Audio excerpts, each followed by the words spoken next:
hoje a CNN vai fazer debate também sobre políticas que estão sendo aí adotadas para combate do novo coronavírus e que suscitam visões divergentes. A CNN apresenta todas elas para vocês. Então, vou explorar um pouquinho mais nossos convidados, começando com o Tiago Anastácio, que é advogado. Tiago, obrigada pela participação, criminalista, ex-diretor do Instituto de Defesa do Direito de Defesa e consultor, da Comissão de Defesa do Estado Democrático de Direito da OAB do Rio de Janeiro. Tiago, fica aqui comigo um pouquinho. Vamos conversar sobre essa questão que foi levantada pelo ministro da Saúde, que de fato começa a pipocar no Brasil. Decisões judiciais de primeira instância e prefeitos, determinações de governos de estado para apreensão de material hospitalar ou mesmo reserva de material hospitalar e equipamentos de saúde. É correto? Antes de mais nada, boa tarde. Boa tarde a todos, inclusive todos os telespectadores. O grande ponto aqui que se coloca não é um ponto fotográfico, mas, na verdade, toda uma história da Justiça Federal, principalmente da Justiça Federal, de decisões essas que interferiram e percebemos hoje que também interferem no estado de coisas da União, ou seja, nas ações do governo federal. Nós percebíamos isso sobre a questão da possibilidade ou não de alguém assumir um ministério, isso nos tempos de impeachment da ex-presidente Dilma Rousseff, e agora encontramos nesse momento muito grave de saúde, de pandemia, o que significa gravidade mundial, mais uma vez a Justiça Federal se intrometendo naquilo que é fundamentalmente político e o mais grave, de uma forma dissociada, de uma forma ampla, sem um cerne, sem uma base. Base, eu digo, uma base verticalizada.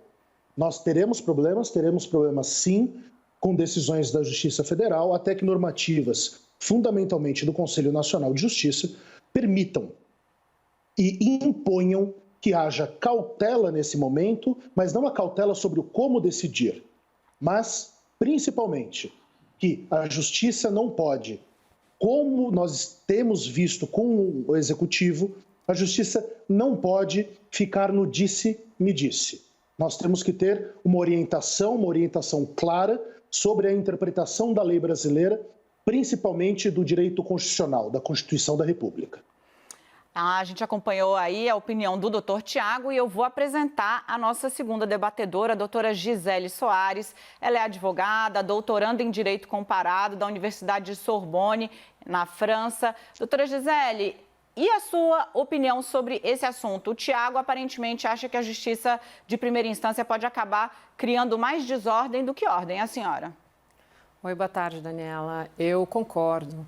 Acho que realmente os prefeitos e governadores que tomarem essas medidas extremas e desesperadas, eles não contribuem em nada e estão indo na contramão da fala do ministro.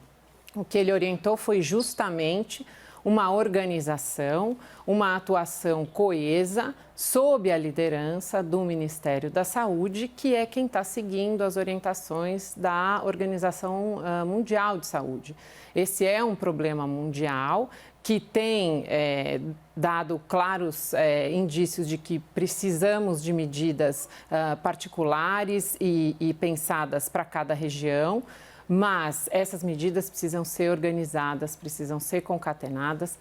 Não se pode tomar esse tipo de medida assim em requerer do judiciário, por exemplo, o confisco de bens. O secretário falou há pouco que essa hipótese de eventualmente serem apropriados ou comprados ou temporariamente utilizados leitos privados para compor o serviço público e assistência pública médica, não está descartada essa hipótese, mas isso vai ser feito de uma forma, como o doutor Tiago falou, verticalizada. Então, é preciso seguir a orientação do ministro, do Ministério da Saúde. Perfeito, doutor. Então, nesse ponto, os dois instrumentalistas do direito aqui parecem concordar. Agora nós já temos aquela tela clássica do nosso debate aqui na CNN, apresentando de novo o Tiago Anastácio, advogado criminalista, Gisele Soares, advogada, doutoranda em Sorbonne. Vamos partir para o tema do nosso debate. Ontem, o governo federal anunciou uma parceria com empresas de telefonia para monitorar aglomerações. O governo do Rio de Janeiro está adotando medida semelhante. Vou dar primeiro, então, a palavra agora para a doutora Gisele. Doutora Gisele, pode usar a tecnologia para descobrir aí onde é que estão as pessoas, se estão reunidas ou não? A tecnologia é importante e é uma forma nova de exercer as mesmas funções que já existiam do Estado.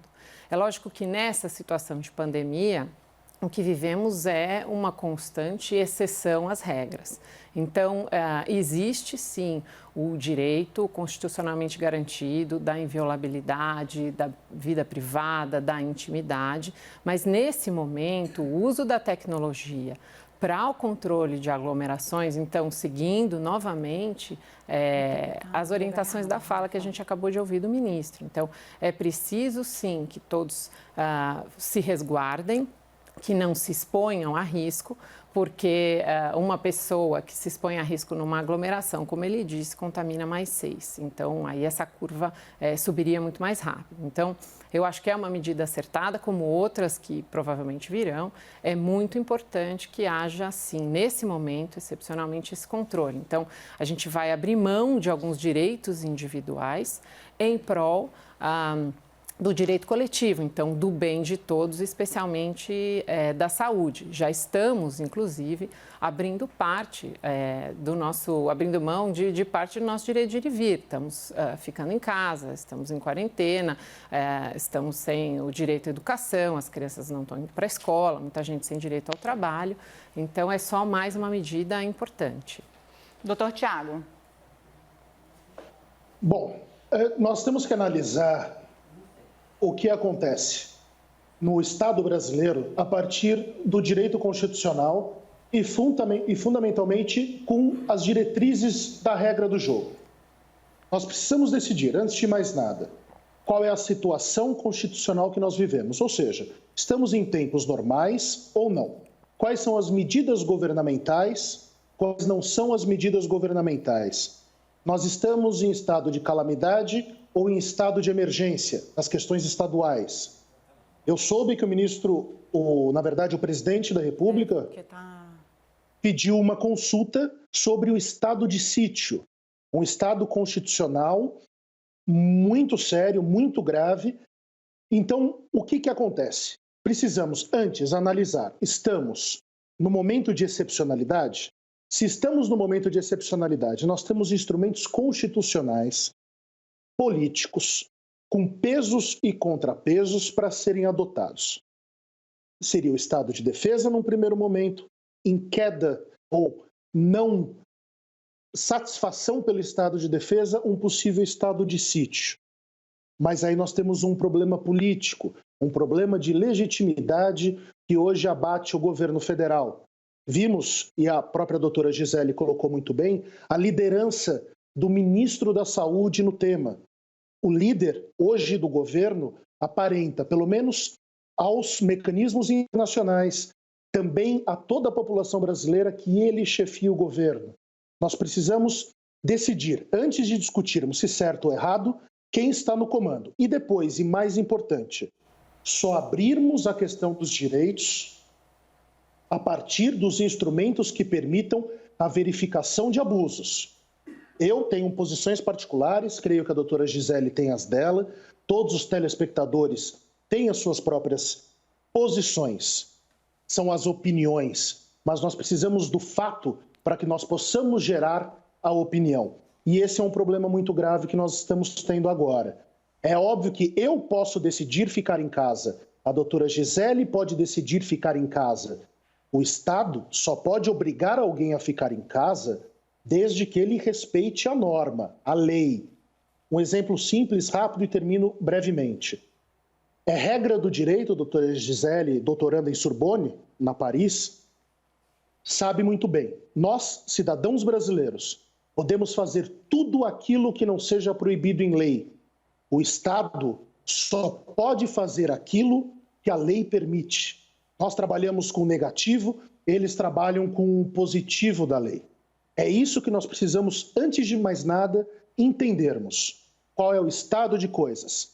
pandemia gera calamidade, os instrumentos da calamidade ou da emergência são satisfatórios nesse momento ou precisaremos de coisas mais graves? Mas nós vamos ouvir o ministro da Saúde ou o presidente da República, que é capaz de, daqui 15 minutos, negar tudo o que o ministro da Saúde disse.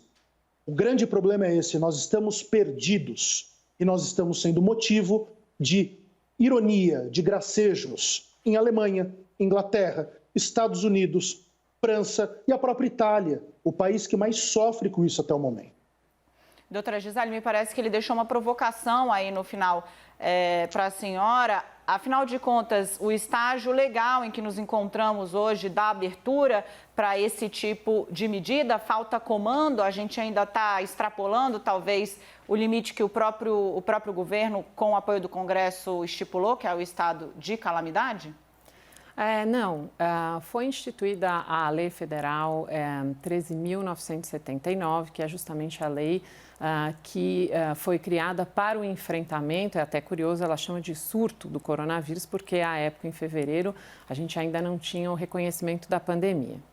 Essa lei, ela traz as regras gerais de como é que vai funcionar o enfrentamento da pandemia no Brasil.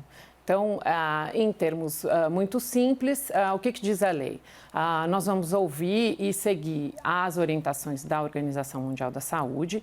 O Ministério da Saúde é quem vai capitanear essas ações. Ele vai, então, desenhar um planejamento, distribuir um plano de ação para estados e municípios, e aí os estados e municípios, dentro das suas competências e respeitando as regionalidades, eles vão então executar, aplicar esses planos de ação. Essa é a forma que a lei federal prevê. E ela traz, claro, diretrizes gerais. Então, o que a gente precisaria para ter essa fiscalização? Uma lei que seja fundamentada nessa lei federal e que traga, exatamente como o doutor Tiago disse, os limites temporais, quais seriam as formas de fazer essa fiscalização, qual a finalidade dela, por quanto tempo, quem seria fiscalizado, quem não seria, porque essa fiscalização é uma fiscalização que tem que ter uma finalidade específica. Ela tem que ter a finalidade de levar de volta ao Ministério da Saúde dados e informações que auxiliem nesse combate ao coronavírus. Acho que é um momento de todos nós cedermos um pouco os direitos individuais em prol do interesse coletivo. Como disse o ministro, estamos aprendendo a caminhar, caminhando. Então, somos nós contra eles, a sociedade, a humanidade contra uma doença e, infelizmente, com uma inferioridade de armas, porque a gente ainda não tem um medicamento nem uma vacina. Então, por enquanto, estamos nos protegendo, nos escondendo e pensando numa estratégia de contra-ataque. Rezamos para que seja logo, como disse o ministro, com medicamentos efetivos e mais leitos de hospital, enfim. Nenhuma letalidade, nenhuma morte, nenhuma pessoa doente grave. Obrigada, doutora. Vou passar para você, Tiago, doutor Tiago, para fazer a réplica final, por favor. Antes de mais nada, eu concordo com a doutora Gisele, bastante sapiente e, evidentemente, trazendo a norma federal. E eu gostei muito da expressão que a doutora Gisele utilizou. Nós estamos cedendo o direito. Eu posso ceder o meu direito. E aí eu falo até mesmo para os liberais que estão assistindo isso, para os próprios mais à esquerda que também estão assistindo. Eu posso ceder os meus direitos. O Estado só pode intervir sobre eles desde que seja em caráter constitucional, a partir dos instrumentos constitucionais. Uma lei que seja do Congresso, ela não pode ir contra a Constituição, que é um instrumento das liberdades e das garantias do povo contra o Estado. Eu tenho hoje a impressão de um desgoverno. Eu tenho apreço e vejo o ministro da Saúde, com uma dicção maravilhosa, um cientista, também político, é claro, ele é ministro, mas um cientista expondo, certo ou errado, mas dirigindo, liderando, enquanto, na verdade, o governo federal, no topo de sua cadeia, mais parece transformar o Brasil numa grande reunião de condomínio, onde a senhora dos 62 quer que o cachorro suba no elevador, o militar quer ordem no condomínio do 43, no último andar mora o empresário que quer fazer uma reunião com os seus diretores na área comum do condomínio e o síndico se aproveitando disso para que ninguém consiga se reunir para tirá-lo do poder ou até mesmo para contrapô-lo no poder, e também esse mesmo síndico brigando dentro de casa, negando aquilo que o seu médico da família, chamemos assim o ministro da Saúde, orienta. Tenham por certo, em breve, em pouquíssimos minutos, Twitters, Instagrams, internet em geral, redes sociais em geral, virão ataques ou negações às boas orientações do ministro da Saúde. Então nós precisamos, antes de analisarmos se estamos no estado de sítio ou de defesa, se é possível essas duas exceções constitucionais, ou na emergência ou na calamidade, o que nós pretendemos quanto à liderança. Nós precisamos de liderança. Não é hora de PT, não é hora de PMDB, não é hora de PSL, é uma hora de união, mas vamos nos lembrar da coisa elementar e fundamental. O direito constitucional, as normas do país, elas não servem para os momentos de paz, os momentos de tranquilidade. Elas servem exatamente para esses momentos de urgência. São elas que nos dão tranquilidade, que as nossas casas não serão invadidas, que as nossas empresas não serão surrupiadas, e desculpe o termo forte, não é surrupio, mas na verdade não serão, os nossos instrumentos de empresa não serão tomados pelo poder público, que nós não teremos violados os nossos direitos de ir e vir. Eu abro mão do meu direito, eu estou consciente. A questão é, o Estado não pode violá-los, deve haver um parâmetro. Ok, muitíssimo obrigado. Vou agradecer aqui o doutor Tiago Anastácio, advogado criminalista, consultor da Comissão de Defesa do Estado Democrático de Direito da OAB do Rio de Janeiro. Muitíssimo obrigado. E a doutora Gisele Soares já esteve aqui conosco essa semana. Ela é advogada também, doutoranda em Sorbonne. Muitíssimo obrigada, doutora Gisele.